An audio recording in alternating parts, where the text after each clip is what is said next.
सेवा प्रतिष्ठान आयोजित स्वर्गीय सौ पार्वती बाई बासरे स्मृतीनिमित्त आरोग्य व्याख्यानमालेचे आयोजन कुसुम सभागृह नांदेड येथे करण्यात आले होते। या व्याख्यानमालेचा विषय होता जादू भरडधाण्याची।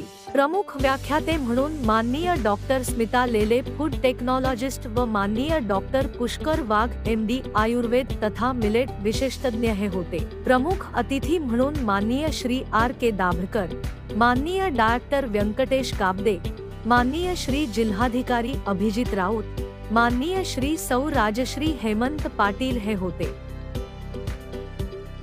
अन्यथा आणि आपण बारीक राहा हा सांगणार की भरड झाले आणखी तृणधान्य आणि श्रीधान्य असं सुद्धा नाव आहे। तृणधान्य मिलेट्स करतात, ज्वारी बाजरी नाचणी करते हे आमच्या वापरकर्त्यांनी सांगितलं।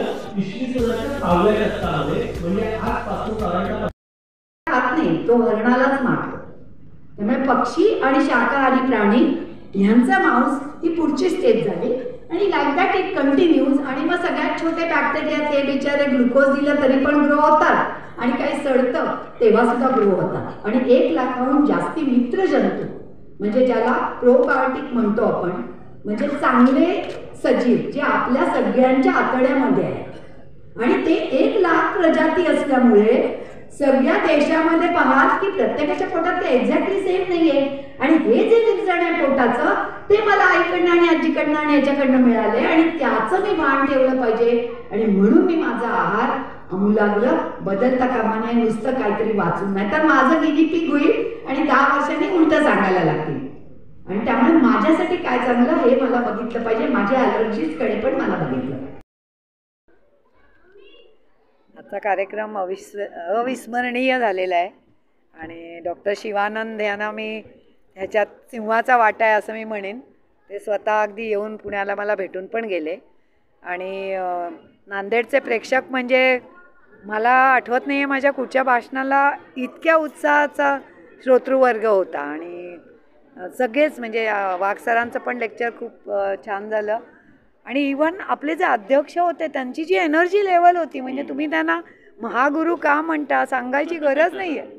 ते जेव्हा बोलायला उभे राहिले ना तर म्हणजे ते कळत होतं की असं सगळं तुम्हाला म्हणजे मार्गदर्शन पण मिळालं आहे आणि 10 वर्ष तुम्ही करताय म्हणजे पॅशन, पर्सिव्हरन्स, कन्सिस्टन्सी म्हणजे 100तले 100 मार्क। कारण मास्तरी नसल्यामुळे मला पेपर तपासायची सवय आहे आणि तुम्हाला असेच आणखीन छान कार्यक्रम उत्तरोत्तर तुम्ही द्या आणि तुमची संस्था खूप मोठी होऊन दे आणि हे जे तुम्ही कार्य चालू ठेवलेलं आहे ते पुढच्या खेपेच्या डिसेंबरला 366वा कार्यक्रम करा। कारण लीप इयर आहे, मधल्या काळात तेवढे कार्यक्रम करा अशा माझ्या शुभेच्छा।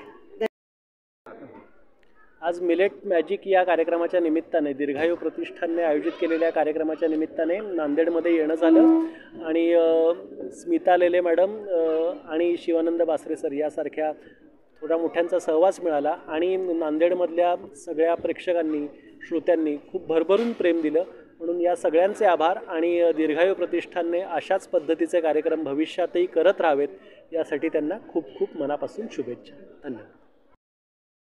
एखाद्या विषयावर किंवा आरोग्य प्रबोधन जेव्हा म्हणतो आपण तेव्हा एक व्याख्यान देणं ही एक गोष्ट आहे सर्वसामान्य, पण बऱ्याच वेळेला जे आपल्याला हवं असतं, जे आपल्या मनातले दुःख असतात, प्रश्न असतात, दुःख असते ते त्या व्याख्यानामधून मिळतेच असं नाही।